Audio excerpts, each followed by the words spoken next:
नमस्ते दोस्तों, आप सभी का स्वागत है आपका अपने YouTube चैनल मैथ तूफान स्टडी में। दोस्तों, आज की इस वीडियो में हम बात करने वाले हैं मैथ के कुछ अति महत्वपूर्ण प्रश्न भैया जो एग्ज़ाम में बार बार पूछे जाते हैं। तो दोस्तों, बिना समय को गंवाए हुए वीडियो को स्टार्ट करते हैं।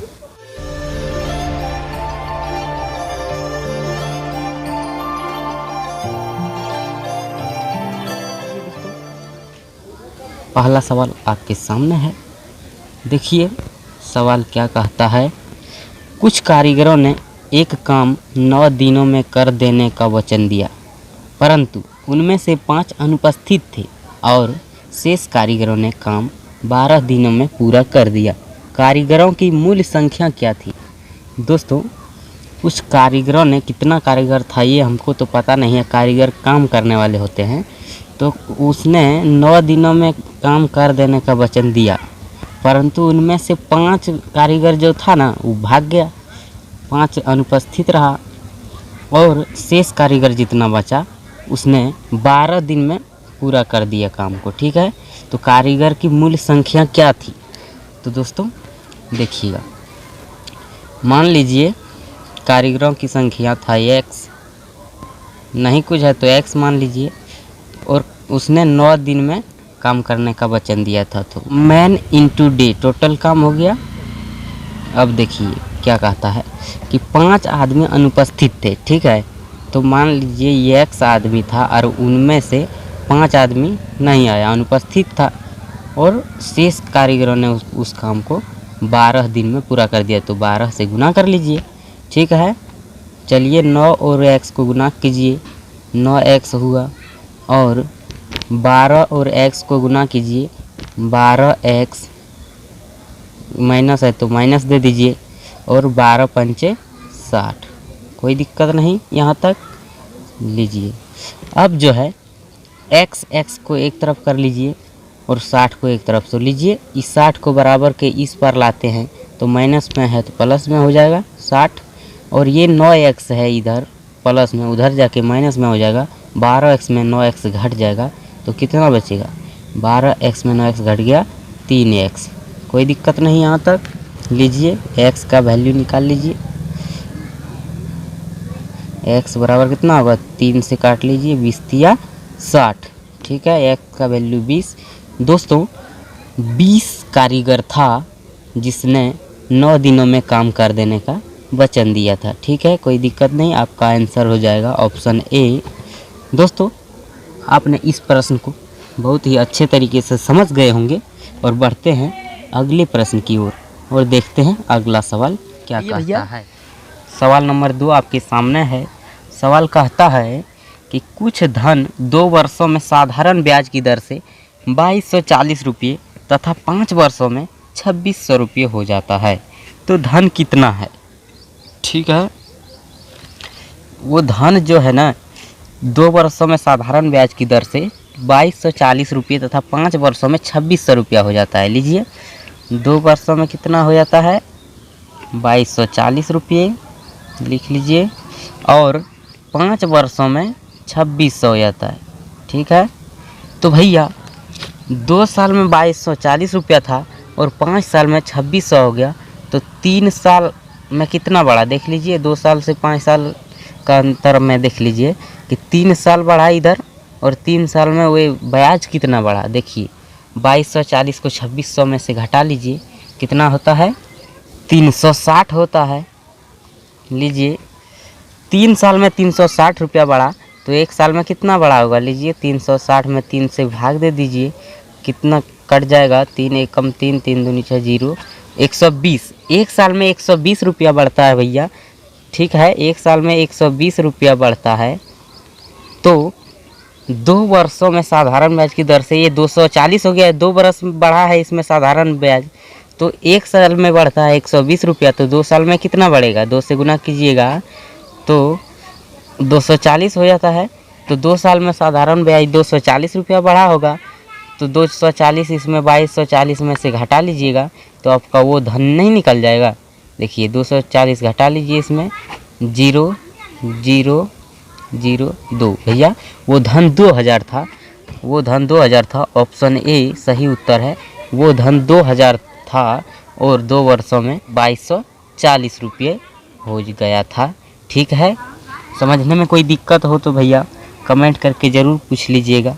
और दोस्तों आपको समझ में अगर आता है सवाल, तो अगर आप हमारे नए व्यूअर हैं, हमारे वीडियो को पहली बार देख रहे हैं, तो भैया जल्दी से लाल कलर में सब्सक्राइब बटन लिखा हुआ है उसको दबा लीजिए और बगल में बेल आइकन आएगा उनको भी दबा लीजिएगा और ऑल नोटिफिकेशन में रखिएगा। हमारी लेटेस्ट वीडियो का नोटिफिकेशन सबसे पहले आपको मिलेगा। ठीक है, लीजिए बढ़ते हैं अगले प्रश्न की ओर और देखते हैं अगला सवाल क्या कहता है। आइए दोस्तों, सवाल नंबर 3 आपके सामने है। देखिए सवाल क्या कहता है। कमल एक कार्य को 12 दिनों में पूरा कर सकता है जिसे मोहन ने 10 दिनों में पूरा कर सकता है। यदि मोहन से शुरू करके एक एक दिन छोड़कर कार्य करते हैं तो कार्य कितने दिनों में पूरे हो जाएंगे। लीजिए देखिएगा, कमल करता है कितना दिन में, लिख लीजिए। कमल करता है 12 दिन में और मोहन करता है 10 दिन में पूरा करता है उस कार्य को। ठीक है, तो काम टोटल कितना है वो निकाल लीजिए, दोनों का एलसीएम निकाल लीजिए, कुल काम की मात्रा निकल जाएगा। तो 10 और 12 का एलसीएम कितना होता है 60। तो दोस्तों टोटल काम है 60 और कमल 12 दिन में पूरा कर देता है 60 काम। तो एक दिन में कितना किया, 12 पंचे 60, एक दिन में 5 काम करता है कमल। और 60 काम है मोहन 10 दिन में ख़त्म कर देता है, तो एक दिन में कितना करता है 10 छक 60, 6 काम एक दिन में करता है मोहन। ठीक है, कोई दिक्कत नहीं। अब देखिएगा, अब कहता है यदि मोहन से शुरू करके एक एक दिन छोड़कर कार्य करते हैं। लीजिए मोहन से शुरू करवाइए, मोहन 6 काम करता है। लीजिए मोहन शुरू किया, टोटल है 60 काम, लिख लीजिए 60 काम है। अब मोहन शुरू किया, मोहन आया 6 काम किया और चल गया। फिर दूसरे दिन आया कमल, वो भी दूसरा दिन 5 काम किया और चल गया। फिर आएगा मोहन 6 काम करेगा। लीजिए एक बारी में कितना, एक बारी में 2 दिन लगता है, तो 2 दिन में ये कर दिया कितना काम, 6 और 5 11 काम कर दिया 2 दिन में। अब लीजिए काम है टोटल 60, तो अगर इधर 5 से गुना कर लीजिए और इधर भी 5 से गुना कर लेंगे तो 11 पचे 55 काम, 5 दूना 10 दिन में। लीजिए 10 दिन में और 11 पचे 55 काम हो गया। ठीक है, 60 काम में से 55 काम हो गया, काम कितना बचा, 5 काम बच गया। और उस अब जो है ये मोहन शुरू करता है और कमल लास्ट करता है, फिर जाएगा मोहने काम करने और वो मोहना करता है 6 काम और 10 दिन काम हो चुका है और 5 काम बाकी है, लेकिन मोहन करता है 6 काम एक दिन में। तो ठीक है, 5 काम बाकी है ऊपर लिख लीजिए और मोहन करता है 6 काम और 10 दिन काम इधर कर चुका है। तो लीजिए 10 सही 5/6 दिन में उस काम को पूरा कर देगा। ऑप्शन सी आपका आंसर हो जाएगा। कोई दिक्कत समझने में। देखिए कमल करता है 12 दिन में 60 काम, तो एक दिन में 5 काम, और मोहन करता है 10 दिन में 60 काम, तो एक दिन में 6 काम। कोई दिक्कत। अब देखिएगा, तो एक बारी आया पहले मोहन काम किया 6 काम चल दिया और दूसरे दिन कमल आया वो भी 5 काम करके चल दिया। फिर तीसरे दिन आएगा मोहना, फिर आएगा कमल। ठीक है, तो एक बारी में 2 दिन लगता है, 2 दिन में 6 5 11 काम कर दिया, 2 दिन में 11 काम कर दिया। तो 2 पंचे 10, इधर 5 से गुना किया और इधर से भी 5, 2 पंचे 10, 10 दिन में 11 पच्चे 55 काम हो गया 10 दिन में। अब बचा कितना 5 काम, तो 5 काम बच गया है, 55 काम हो गया है 60 दिन 60 काम में, तो 5 काम बचा है। और अब जाएगा फिर मोहन काम करने शुरू, तो मोहन करता है 6 काम, लेकिन है वहाँ 5 काम, तो 5 को ऊपर लिख लीजिए, 6 नीचे और 10 दिन काम हो चुका है, तो 10 लिख लीजिए साइड में और 10 सही 5/6 दिन में काम पूरा हो जाएगा। ऑप्शन सी है आपका आंसर। कोई दिक्कत नहीं। बढ़ते हैं अगले सवाल की ओर और देखते हैं अगला सवाल क्या। अगला सवाल आपके सामने है। देखिए ये मिश्रण वाला सवाल है कि एक पंसारी किस अनुपात में प्रति किलो 15 रुपया और 20 रुपया वाला दर वाली चाय पत्ती मिलाकर वह प्रति किलो में 16 रुपया 50 पैसा पाएगा। ठीक है, देखिए मिश्रण का रूल आप तो जानते ही हैं, ऐसे होता है। पहला बिंदु पर पहला बात, दूसरा बिंदु पर दूसरा बात, और ये है कॉमन बिंदु।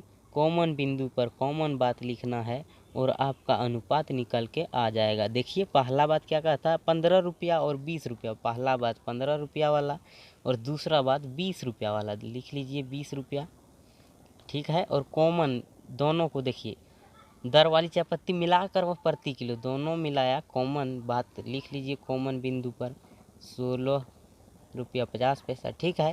अब लीजिए ई दोनों का अंतर यहाँ लिखिए और इसका अंतर यहाँ लिखिए, लिख लीजिए। देखिए 20 और 16 रुपया 50 पैसा में कितना अंतर है, 3 रुपया 50 पैसा। 20 में से इसको घटा लीजिए, 3 रुपया 50 पैसा और अनुपात 16 रुपया 50 पैसा में 15 रुपया घटा लीजिए। इसका और इसका अंतर यहाँ लिखना है, तो कितना हुआ 1 रुपया 50 पैसा, ठीक है। अनुपात में है तो पॉइंट से पॉइंट हटा लीजिए, 0 से 0 हटा लीजिए। देखिए 5 सत्ते 35 अनुपात 5 तिया 15। तो दोस्तों 7:3 मात्रा में मिलाएगा चाय पत्ती, तब उन पंसारी को 16 रुपया 50 पैसा प्रति किलो में लाभ होगा। 7 किलो मिलाएगा 15 रुपया वाला चाय पत्ती और 3 किलो मिलाएगा 20 रुपया वाला चाय पत्ती, तब जो है 1 किलो में 16 रुपया 50 पैसा का लाभ कमा पाएगा और ऑप्शन सी इसका आंसर हो जाएगा। ठीक है दोस्तों, आज का क्लास इतने तक रखते हैं। और भैया अगर आपको वीडियो पसंद आया है तो अभी लाइक कर दीजिए और हमारे चैनल को लाल बटन दबाकर सब्सक्राइब कर लीजिए और बगल में बेल आइकन को भी दबा लीजिएगा। ठीक है, थैंक यू दोस्तों।